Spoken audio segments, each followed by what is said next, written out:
May 30th, 2020, and today you will wonder where I am, right? Well, my family is at Cape Canaveral to watch a SpaceX rocket launch.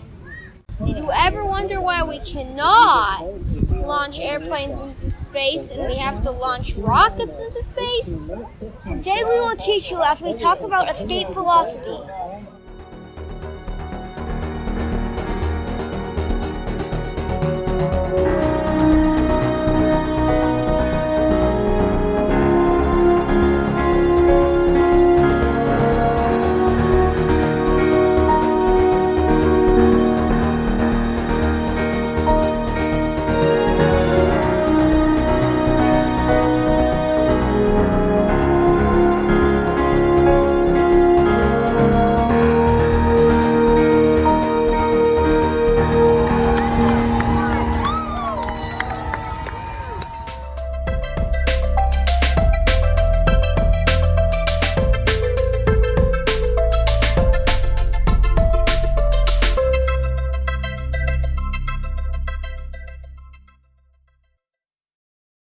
We are broadcasting from a special location, Kennedy Space Center. This is to celebrate the historic launch of a SpaceX Demo 2 mission. But why is this mission important? There are really two reasons. One, it's been 9 years since the end of the space shuttle program. So with this launch, we celebrate Launch America and the return of American astronauts to space from American soil. Second, the astronauts will be traveling in SpaceX's Dragon vessel. This also marks the first ever launch of astronauts by a private company. They are launching from pad 39A. It is the launch pad that was used for Apollo 11, when we sent astronauts to the moon. This is also the pad where 82 space shuttle missions were launched, and now the first launch of astronauts by SpaceX, a private company. But why do we have to use rockets?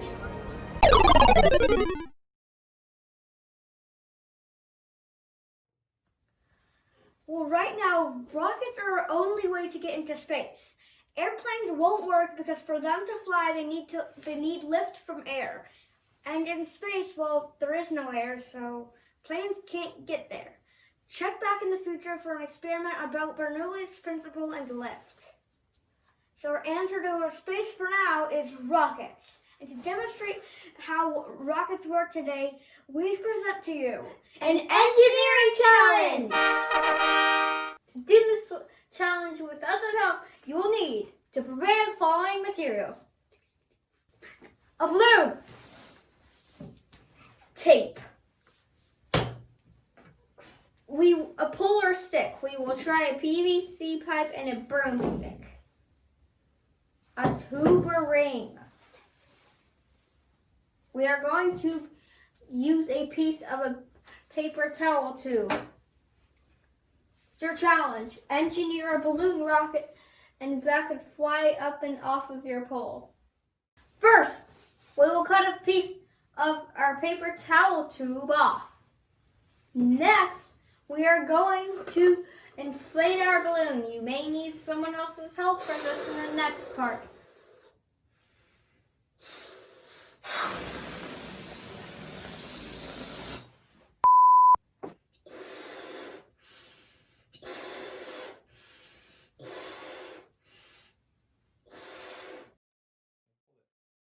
Now, while keeping the air in the balloon, carefully take the tube to the balloon.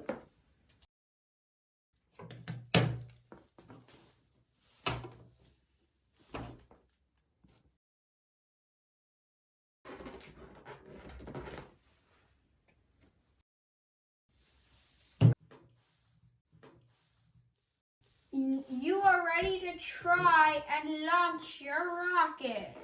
When ready, slide the tube or ring over your pole while holding the bottom of the balloon. 10, 9, 8, 7, 6, 5, 4, 3, 2, 1, blast off!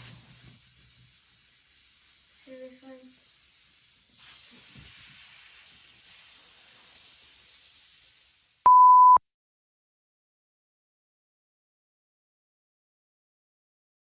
Ten, 9, 8, 7, 6, 5, 4, 3, 2, 1, blast off!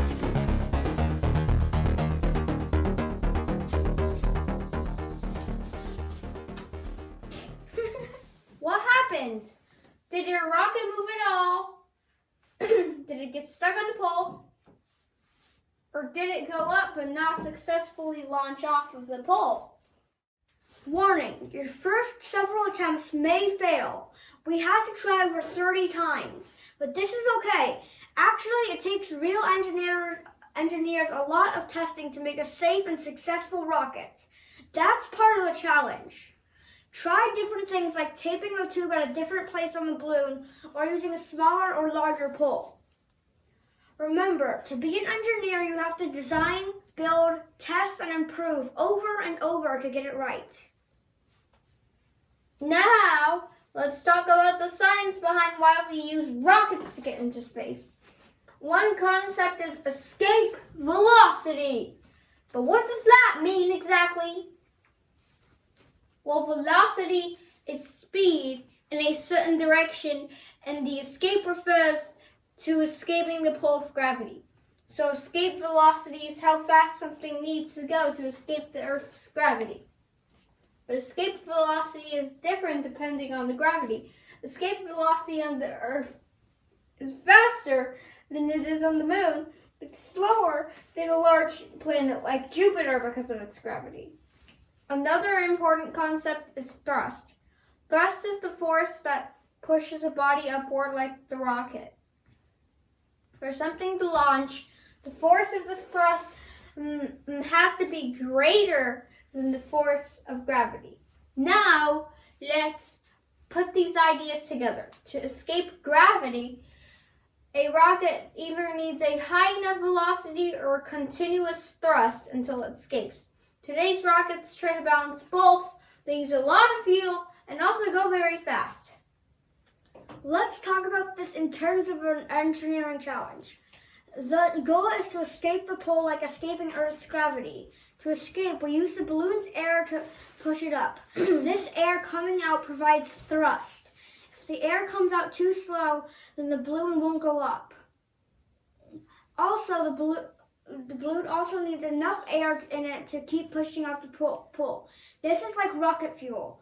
But if there isn't enough, the balloon will fall back down before it escapes from the pole. But if you get the right amount of fuel and the right speed, you can escape the pole or, in terms of rockets, launch into space. Now, let's head back to Kennedy Space Center. Thanks for joining this exciting adventure. If you liked their video, then hit the like button and please also subscribe to our channel. Until next time, Stay curious.